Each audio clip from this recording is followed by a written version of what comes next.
Hey guys, James here, how are you doing? So today I'm going to be dissecting an article on Wired called Donglegate, Why the Tech Community Hates Feminists. The article is written by Alice Marwick, and her current projects include a study of sexism and misogynistic speech online.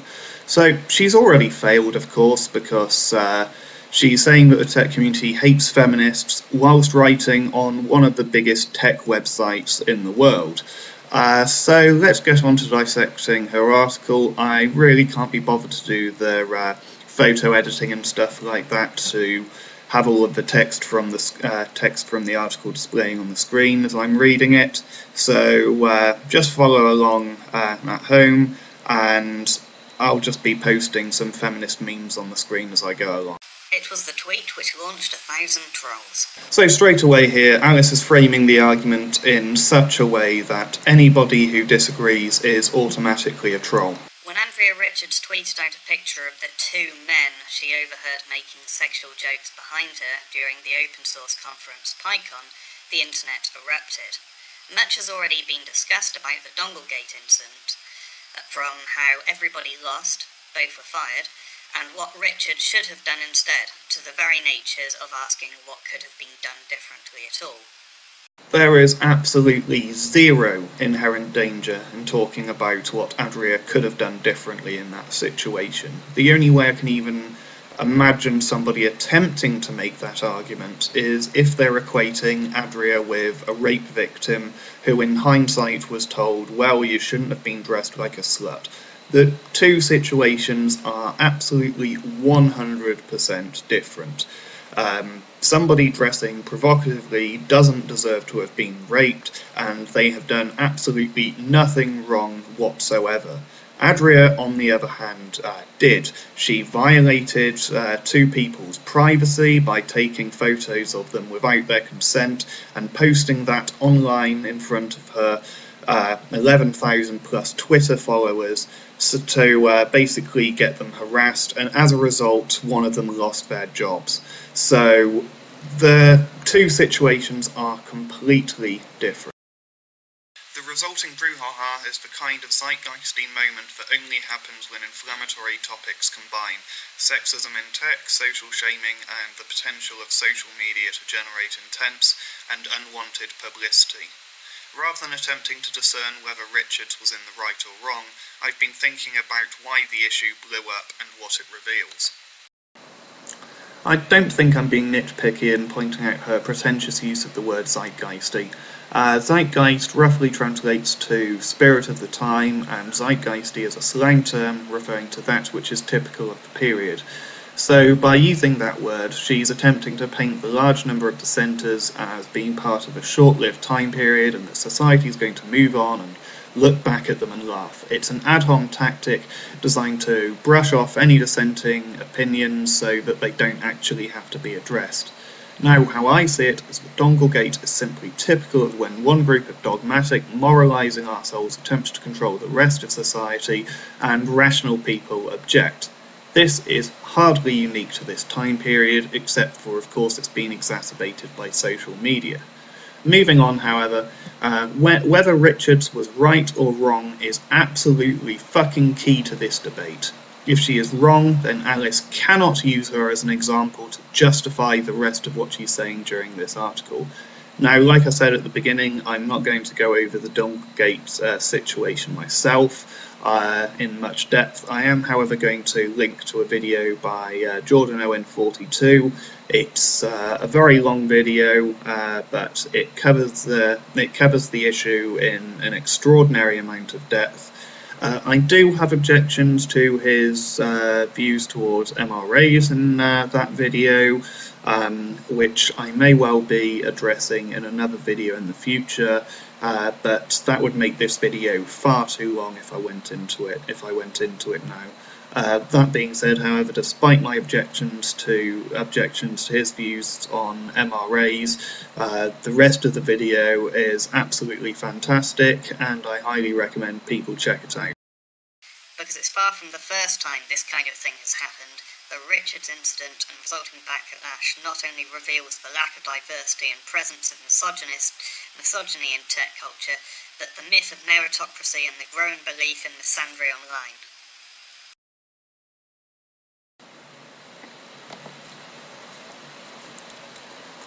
So during that paragraph, Alice links to another article about other feminists who've been threatened. She mentions Zerlina Maxwell, who is a radical feminist, one of the people behind Feministing.com. She wrote an article called 5 Ways We Can Teach Men Not to Rape, so she basically thinks that women can't be rapists. She treats all men as potential rapists. One of the things I do agree with her on is teaching people about the definition of consent, which I think they already do in schools anyway, where she's from. But she only looks at it from one point of view. If we're going to do that, we should teach it to both genders, because women, contrary to extremely popular belief, can be rapists as well, and it's nowhere near as rare as people seem to think. Also, Zerlina is not part of the tech community, so to say that this is evidence of misogyny in the tech community is absolutely nonsense, unless you're going to count everybody who has access to the internet as part of the tech community, which renders the term practically meaningless. She also mentions Adria Richards as well, which we've covered. She mentions Anita Sarkeesian, who is incredibly dishonest. She's not interested in equality. What Anita does is she blocks all dissenting opinions, she moderates her comment section heavily, refers to anybody who disagrees with her as simply being trolls, and produces some of the most biased material I've ever seen. The only person who may be innocent in those mentioned is Kathy Sierra. I don't know much about her, but I have seen a video of her actually seeming genuinely frightened at the abuse which she's faced, but that is hardly unique to women on the internet. So during that paragraph, Alice links to another article about other feminists who've been threatened. She mentions Zerlina Maxwell, who is a radical feminist, one of the people behind Feministing.com. She wrote an article called 5 Ways We Can Teach Men Not to Rape, she basically thinks that women can't be rapists. She treats all men as potential rapists. One of the things I do agree with her on is teaching people about the definition of consent, which I think they already do in schools anyway, where she's from. But she only looks at it from one point of view. If we're going to do that, we should teach it to both genders, because women, contrary to extremely popular belief, can be rapists as well, and it's nowhere near as rare as people seem to think. Also, Zerlina is not part of the tech community, so to say that this is evidence of misogyny in the tech community is absolutely nonsense, unless you're going to count everybody who has access to the internet as part of the tech community, which renders the term practically meaningless. She also mentions Adria Richards as well, which we've covered. She mentions Anita Sarkeesian, who is incredibly dishonest. She's not interested in equality. What Anita does is she blocks all dissenting opinions, she moderates her comment section heavily, refers to anybody who disagrees with her as simply being trolls, and produces some of the most biased material I've ever seen. The only person who may be innocent in those mentioned is Kathy Sierra. I don't know much about her, but I have seen a video of her actually seeming genuinely frightened at the abuse which she's faced, but that is hardly unique to women on the internet. So, of course, no evidence is presented there against meritocracy, and yes, misandry, which she put in quotes, is very, very real.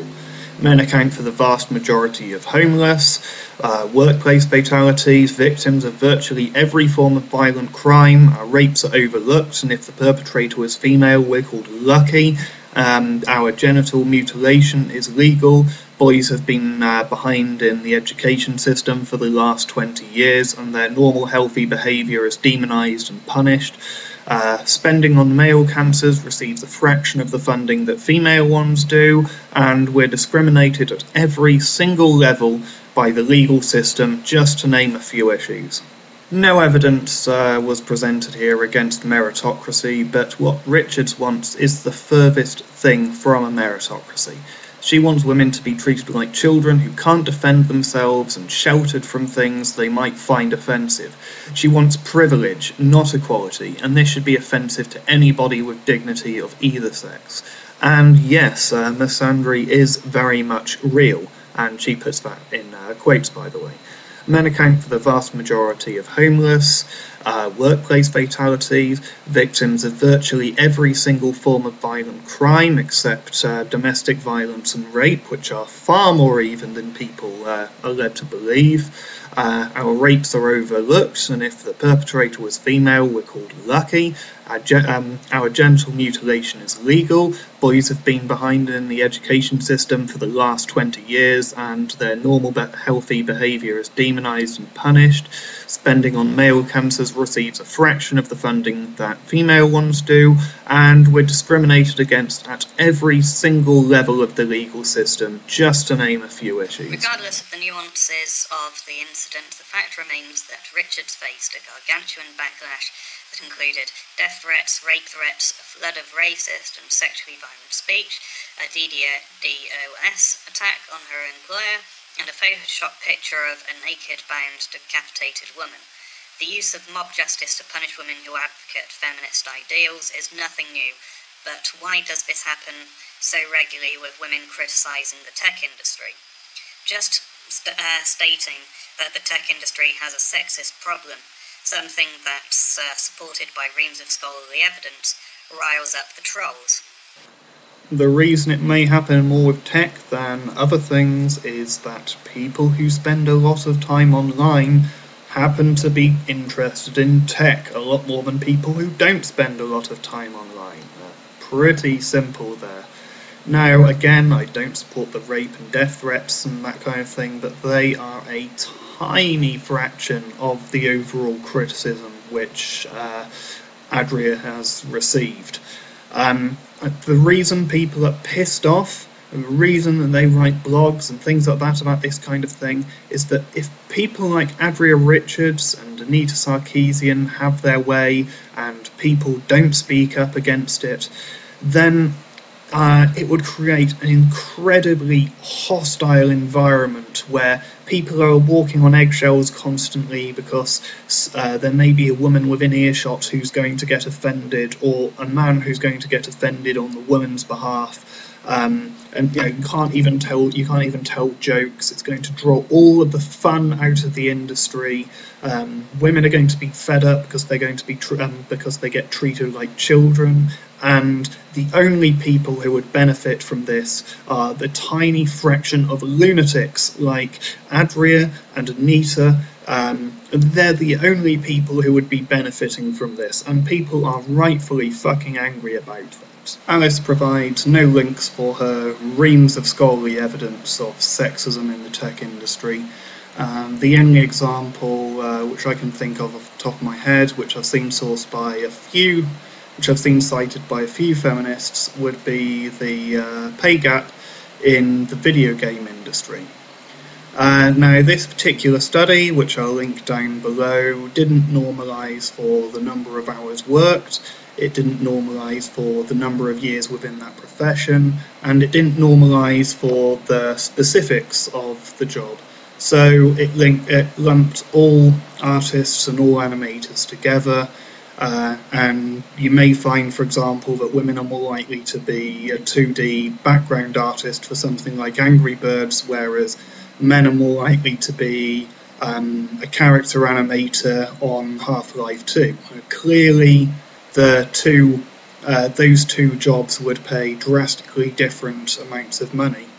Other studies into the pay gap which have normalised for those kind of factors have shown that the pay gap either disappears or that women end up actually out-earning men once you normalise for those kind of things. And there is absolutely no reason to assume that it would be magically different within the tech industry. There are some pretty huge differences in representation between men and women in the industry, but I think that has a lot more to do with the way boys and girls are brought up than sexism within the industry itself. If you want to look at the way boys and girls are brought up and encourage them to basically follow their own interests rather than imposing traditional gender roles on them, I think that's fantastic. But to say that there's a big sexist problem within the industry is a positive claim which requires evidence. One reason for this is the growing popularity of men's rights activism, MRA, groups of men who refer to feminism as misandry and advocate vociferously that men face more discrimination than women. Its popularity is growing, and it's especially active online on sites such as Hacker News and Reddit, where much of the public controversy around Donglegate has played out in the comments. Even sites like GitHub, where the PyCon conference code of conduct was posted, are not immune. Personally, I believe that men do face more problems than women in today's society, but I don't see it as a competition, and I'm not going to stand against somebody who simply disagrees and does genuinely fight for the rights of women. And there are moderate feminists who I do have a lot of respect for. However, that is not what I'm seeing from feminism as a whole. I'm seeing incredible levels of intellectual dishonesty, I'm seeing shaming tactics, and I'm seeing silencing tactics, such as at the last event at the University of Toronto, a feminist group pulled the fire alarm, shutting the whole thing down. That is what I have a problem with, and when it comes to feminism as a whole, especially those who have a large following, or those who have the ability to influence public and private policy, that is exactly what I'm seeing from them, and that is why I'm anti-feminist. That means I'm against the ideology. That doesn't mean I'm against all of the individuals. MRAs and feminists have completely different, often contradictory worldviews. Lewis's law, coined by journalist Helen Lewis, holds that that comments on any article about feminism justify feminism. I've heard variations of that kind of faulty reasoning coming from feminists so often that I've actually had to coin another logical fallacy for it. I've called it the appeal to conspiracy. You could also call it the appeal to unpopularity. It basically holds that people think we're wrong, therefore we're right. It's complete asinine nonsense. So when we read such comments, we see lots of people arguing, but not much engaging. They're like two ships passing in the night, talking past each other. Whilst feminists believe it's important to call out people for sexist remarks to address structural inequalities, another group believes calling out sexist remarks is just another example of women exaggerating harm, censoring reasonable behaviour, demanding special rights beyond what men have. The idea that a dongle joke is sexist and it creates structural gender inequalities is absolutely fucking absurd. And if we were to accept the premise that that a sexist joke is wrong and that men and that women have it worse, then you'd also have to believe that women making sexist jokes towards men are already treated with disdain, which they aren't. Jo Brand can laugh about how many men she's got buried under her patio. My boss has a fridge magnet which says, and it was decided that all men were bastards. On The View, the women on there were laughing about a man having his penis chopped off and calling the woman who did it fabulous. So, no, you're just absolutely 100% wrong there, Alice. Now, Alice also makes two false equivocations. She equates the debate as MRAs versus feminists. It's not. It's radical feminists versus rational people, of which MRAs are certainly a very large part of this debate, but it's basically another attempt to paint anybody who disagrees with her as automatically an MRA and therefore automatically wrong and not worth listening to. The other equivocation, she says, is about women exaggerating harm, censoring reasonable behaviour, blah blah blah. No, we're not talking about women, we're talking about feminists, most of which happen to be female. And that's another attempt to paint people who disagree as misogynistic. If anything is going to cause misogyny, it's people getting hyper offended like Adria Richards. Whereas normally I'd assume that a woman is an adult and speak to her like one and maybe be able to have a bit of a laugh. No, that's not good enough with people like that. We have to assume that women want to be treated like children, which is far more misogynistic than anything which has ever been said by the MRM. So that, if anything, is going to cause misogyny. Like feminist activists, anti-misandrists have blogs and forums where they share news and strategies for combating what they see as anti-male behaviour, from beliefs about misandry being culturally pervasive in education to ignored stats about male rape. Sociological research tells us that when people with like-minded beliefs congregate together, that they collectively move to a more extreme position. MRA ideologies therefore become not only visible, but frequent, normalised for people exposed to them, and disseminated beyond speciality forums into broader internet and tech conferences culture.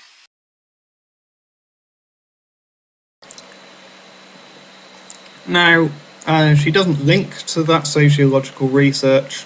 Funny that, not actually getting people to look at research and facts. However, that is something which I've noticed myself. However, that's quite an oversimplification. If it was simply the case that groups tended to extremism, then all groups would be completely 100% radical and extreme by now, which simply isn't the case. So there must be other mitigating factors there as well. Seems logical, doesn't it? I would say that those factors would be whether or not the group encourages critical thinking and whether or not the group encourages its members to examine viewpoints which run contrary to their own. And in both of those regards, the MRM has feminism beaten absolutely 100% hands down. Atheists will say one of the best ways to become an atheist is to read the Bible. I say one of the best ways to become an MRA is to look at what feminists are actually saying. There's 3 examples which I can think of off the top of my head which demonstrate that.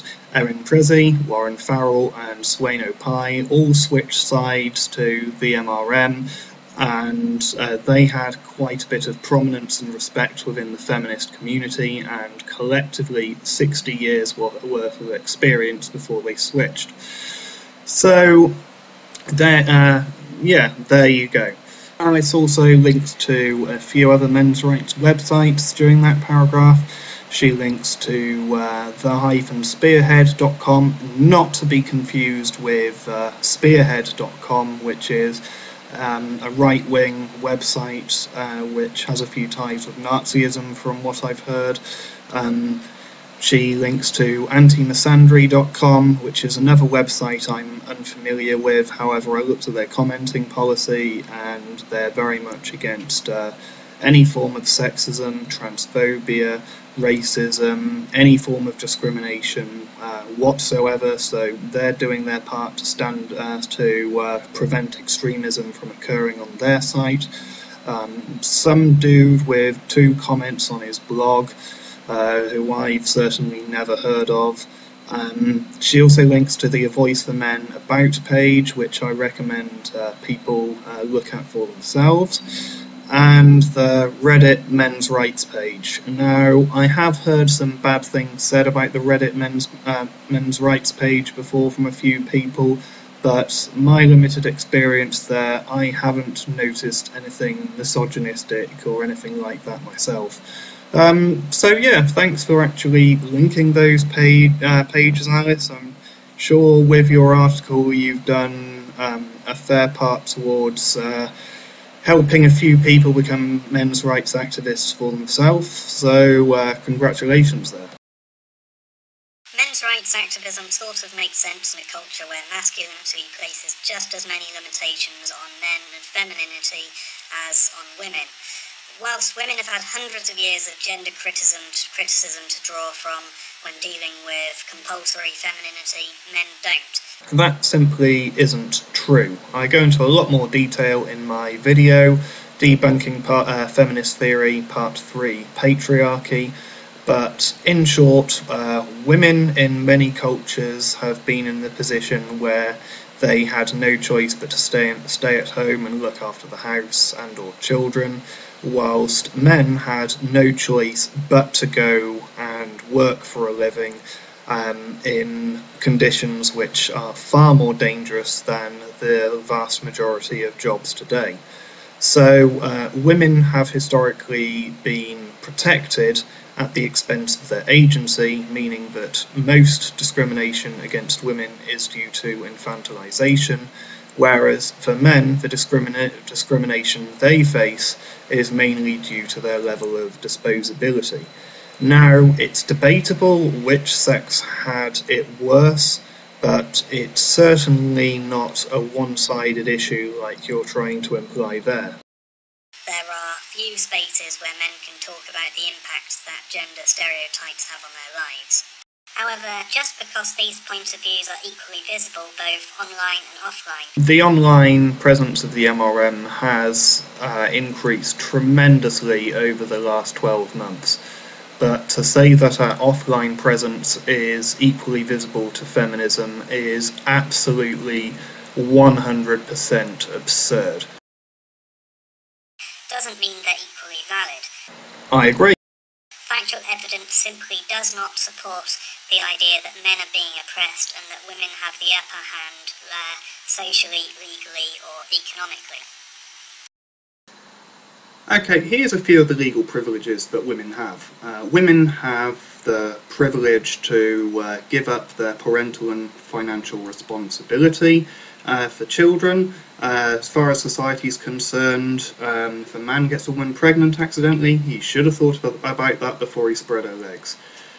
In the US, women have the privilege to not have to file for selective service. That's the case in quite a few other countries as well. And they also have the privilege not to have their genitals mutilated legally in nearly all of the, in fact, yeah, I think that's all of the Western world, whereas in all of the Western world it is legal for baby boys to have their genitals mutilated. Alice references the SPLC in that quote as well. She links to an article which apparently debunks some of the lies from the MRM. I'll get to that in just a sec, but I'll just go over our history together. Their first article about the MRM said, and I quote, "The so-called manosphere is peopled with hundreds of websites, blogs and forums dedicated to savaging feminists in particular and women, very typically American women in general, although some of the sites make an attempt at civility and try to back their arguments with facts. They are almost all thick with misogynistic attacks and can be astounding for the guttural hatred they possess." Now, one of their sources was man boobs, which is kind of like consulting a Nazi to explain Judaism to you. Now, in their follow-up, their clarification, they said, "It should be mentioned that the SPLC did not label MRAs as members of a hate group." That is a bold-faced fucking lie. So, quoting back to the passage before, They are almost all thick with misogynistic attacks that can be astounding for the guttural hatred they possess.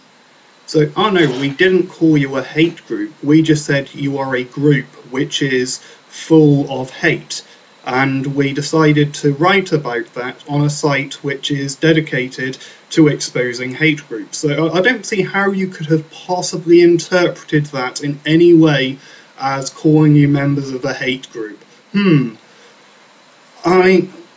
They have no credibility as far as this topic's concerned.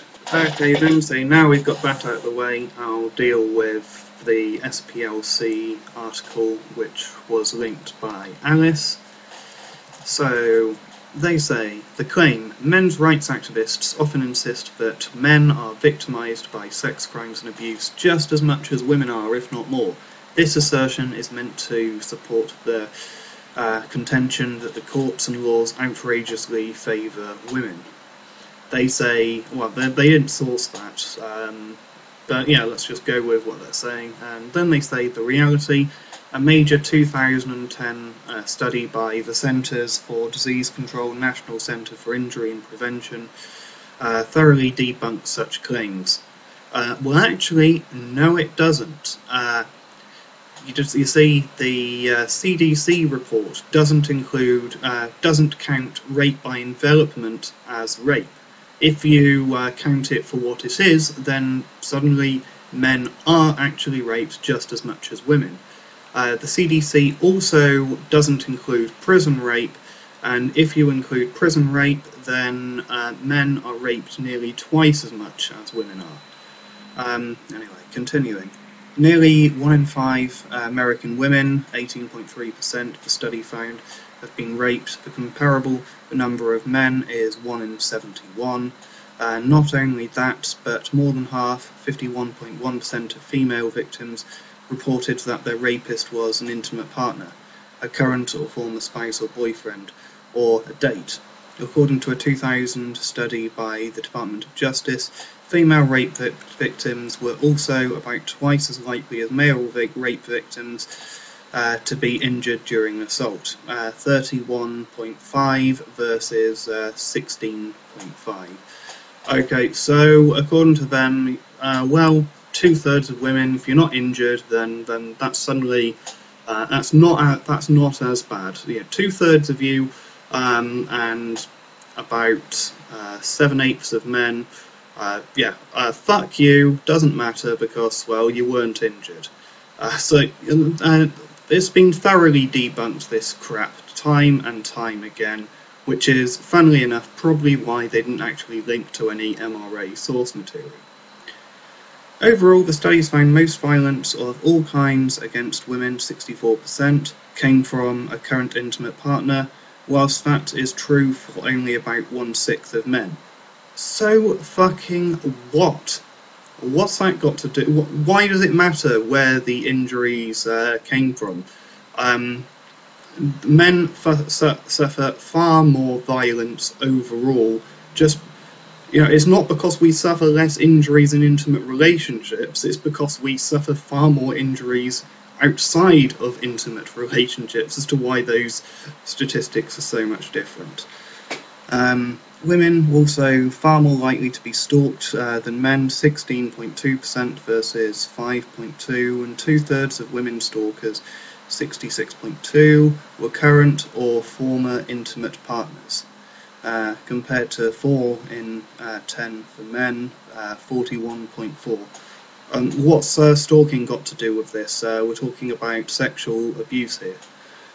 A 2005 Department of Justice study also found that between 1998 and 2002, 84% of spousal abuse victims were female, as were 86% of victims of abuse at the hands of a dating partner.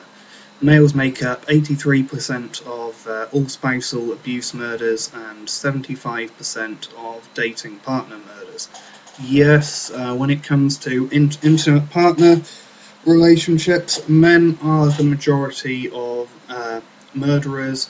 However, men are still murdered a hell of a lot more than women overall.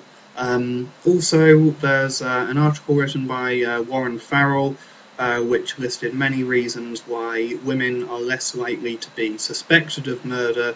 They're more likely to use they're more likely to use poisons, which often aren't detectable. They're more likely to have an accomplice. They're more likely to not raise suspicion to the police in the first place. So there's all sorts of reasons why they get less suspicion anyway. So most of that is just pretty irrelevant. 84% of spousal abuse victims are female from one study. There's a meta-analysis which are linked below, which covers 650 studies and over 300,000 people, which shows that women are as violent or more violent than men in intimate partner relationships. So, yeah, I think that we still win on that one. But yeah, nice try. I mean, yeah, try and debunk everything we've ever said in a single paragraph. Yeah, that's really possible, isn't it? Next bit, the claim. In another effort to show that men are discriminated against. So they're trying to say that men aren't discriminated against, basically, which is bullshit. Many men's rights activists assert that women attack men just as much as men attack women, if not more. The website mensactivism.org is one of many that criticise what is characteristic as the myth that women are less violent than men. The reality. Men's rights groups often cite the work of Deborah Capaldi. Often cite her work? I've never fucking heard of her. A researcher for the Oregon Learning Center to back their claim. Capaldi did find that women sometimes initiate partner violence, although women involved in mutually aggressive partner relationships were more likely to suffer severe injuries than men. But yes, women are more likely to suffer serious injuries than men in intimate partner relationships, at least the reported rates are. However, those cases are an extreme minority of all domestic violence cases. The Capaldi study only a very particular subset of the population, at-risk youth rather than women in general, invalidating any claim that her findings apply generally. In fact, a 2000 Department of Justice study found that violence against both women and men is predominantly male violence. Yes, violence against men is primarily from other men, but that's because we have a lot more violence overall. The rates of men violent against women versus women violent against men are roughly equal. 9 in 10 women, 91.9%, who were physically assaulted since the age of 18 were attacked by a male, while 1 in 7 male assault victims, 14.2%, were victimised by females. Okay, I've already covered that. Similarly, all female rape victims in the study were attacked by a male, while about 1/3 of male victims, 35.8%, were attacked by a female. I've got another study which shows that 1/3 of lesbians have been raped by other women. It's just that rape is defined in such a way as that it's very difficult for what a woman does to be legally defined as rape. And that applies in most countries. Forced envelopment isn't counted as rape. A woman forcing somebody to perform oral on her often isn't defined as rape as well. So it's basically like, nearly all rapists are men because we've defined rape in such a way that it's only something men can do. Carrying on, the claim, close to half or even more of sexual assaults reported by women never occurred.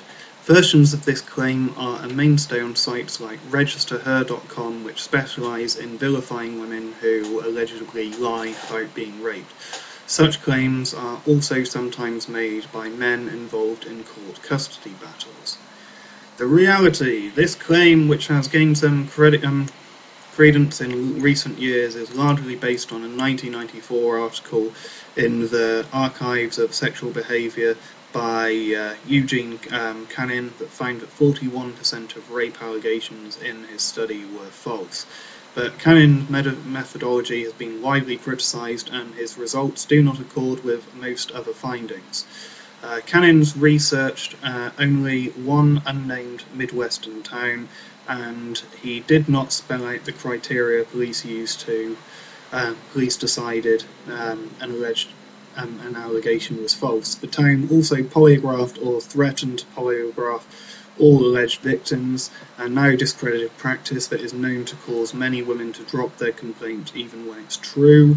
Okay, I'd like to know a mechanism for which telling people that they're going to be polygraphed makes them drop their accusation when it's false. That being said, I personally do not use the Cannon study. I know a few MRAs do. I don't think it's anywhere near the majority use that study, but quite a few admittedly do. The truth is, we just don't fucking know. Anyway, carrying on. In fact, most studies that suggest high rates of false accusation made a key mistake, equating reports described by police as unfounded with those that are false.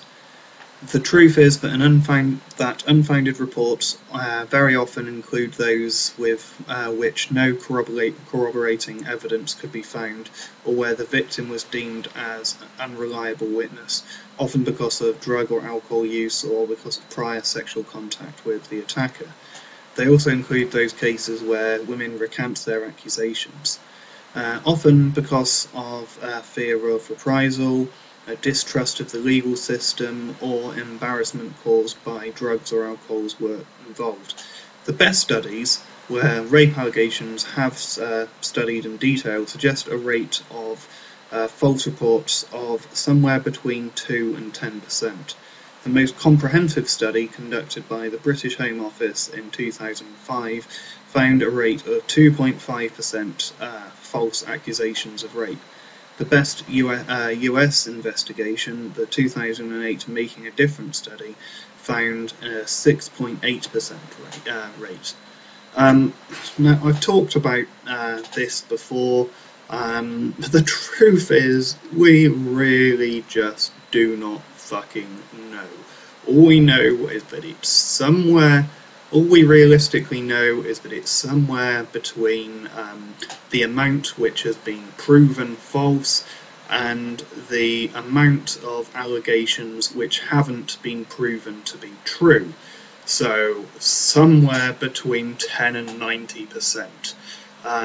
It's absurd to think that all cases which haven't definitively been proven to be false must therefore be true, and discrediting rape allegations, discrediting rape victims or false rape allegation victims, both are equally disgusting and vile to me. But yeah, like I've said, I don't use that 41% figure. The studies which the SPLC quotes are extremely low as well. But yeah, even assuming that all three of those claims there were proven to be false, all three of the claims by the SPLC there were false, and the MRM was completely wrong on those three issues. That does not discredit everything else we've ever said.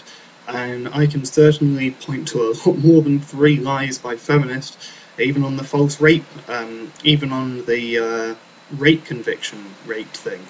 There was something called the Enliven project, which claimed that only 1 out of 499, out of every 499 rapists, there was only 1 false allegation. And that was reblogged by over 100,000 feminists on Tumblr alone. And that study is far more ridiculous than any figures anybody which I know of in the MRM has ever stated when it comes to false rape allegations. Yet the myth of equality persists, since the technology industry considers itself a meritocracy, where the good ones, for example, talented engineers and programmers, will rise to the top regardless of nationality, background, race or gender. When considering the dismal rapes of women, as well as African American and Latino men in tech, the meritocratic presumption is that these minorities aren't good at or interested in technology, otherwise there would be more of them. I see what you're trying to do there. You're trying to imply that if people argue that there may be a biological component which partially explains why women are underrepresented in the industry, then they simply must be white supremacists and believe that there must be a biological reason why black and Latino people are underrepresented as well. No, that's absolute bullshit. Just because there may be a biological reason as to why women may be underrepresented in the industry, that doesn't imply that other groups who are underrepresented, namely black people and Latinos in this case, are underrepresented for the same reason. There's plenty of other factors which could be at play there as well. For example, poverty. If your family doesn't have enough money to buy you a computer when you're growing up, then chances are you're not going to grow up to be a very good coder, because you certainly can't learn to be a good coder just during your school time. There could be cultural reasons as well. Maybe there is some racism in the tech industry, but that's a positive claim which requires evidence. You can't just point to underrepresentation and go, ha, that's sexism and that's racism. No, that's nonsense.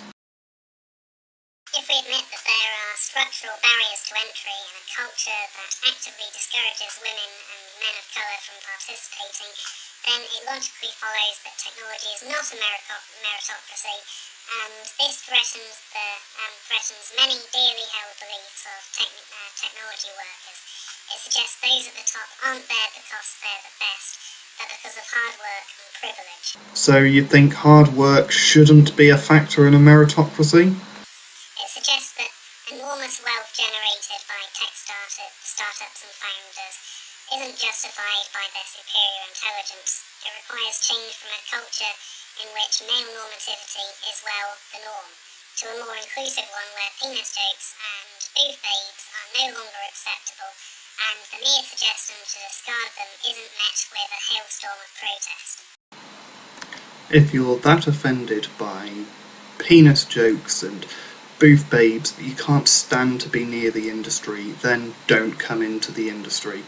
You know, it really is that simple. There's plenty of women who aren't offended by such things and can even get in on the fun themselves and are very capable at the work they do, and those people are more than welcome. You haven't provided any evidence that there's an active level of discrimination within the industry.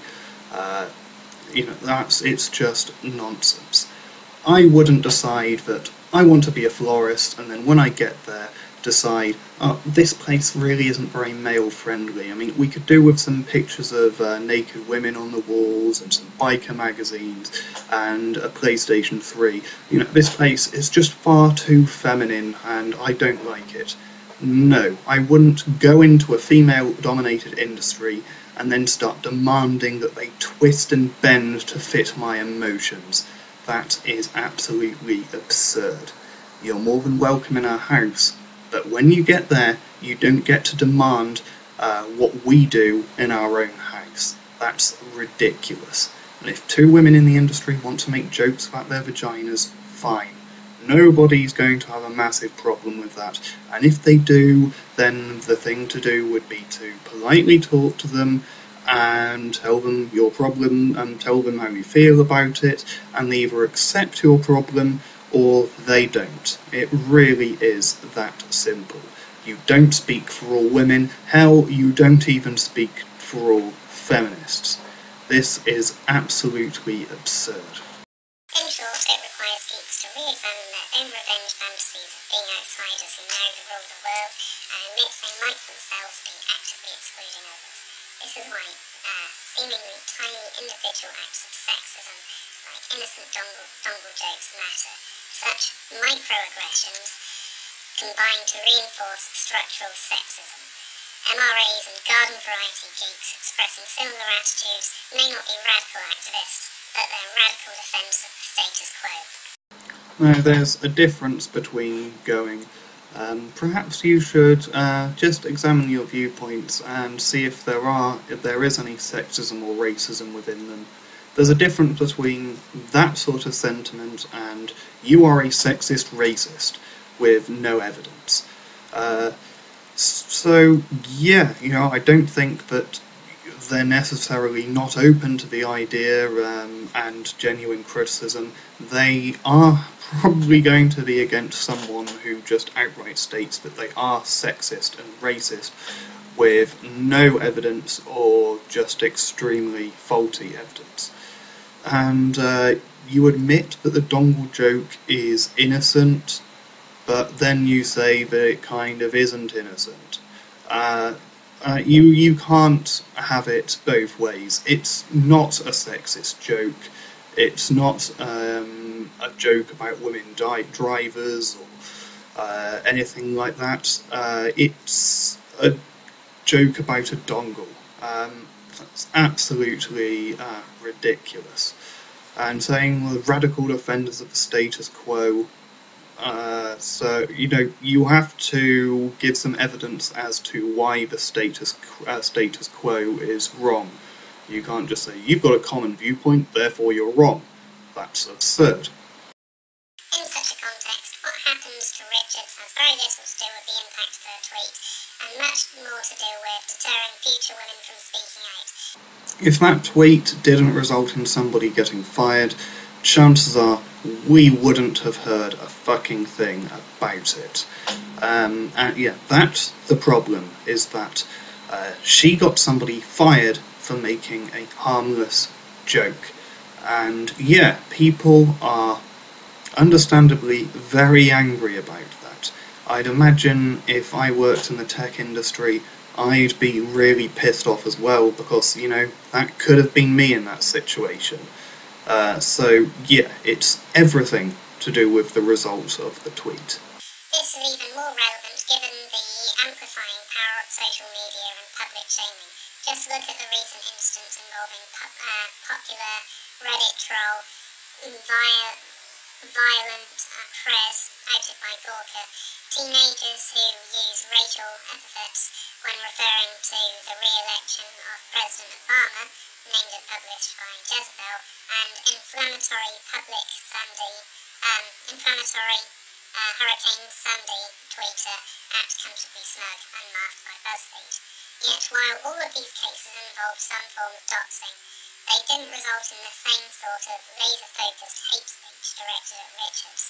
It seems that's reserved specifically for women who call out sexism. The misguided focus on whether or not Richards was in the right ignores the bigger picture, which reveals a well-documented pattern of women in technology being shamed, doxed, threatened and harassed when they speak out publicly against sexism.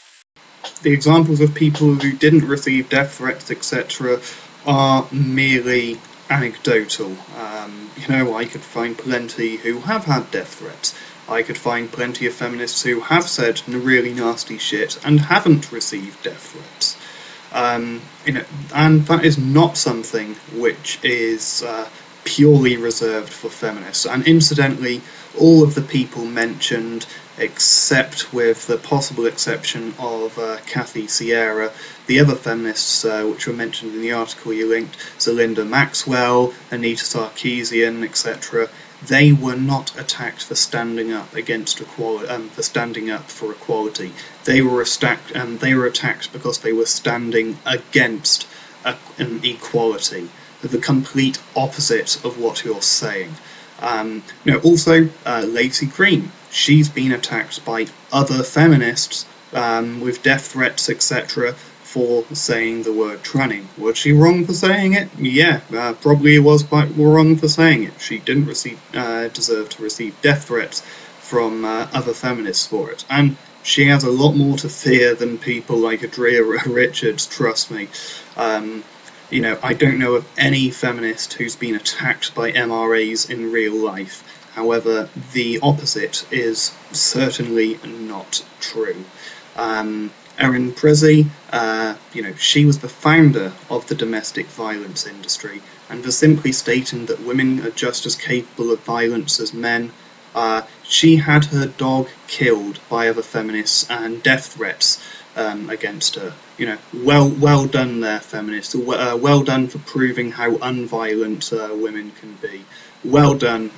You nearly act as rationally as the particular Islamic group which then sent death threats because of the Danish cartoon.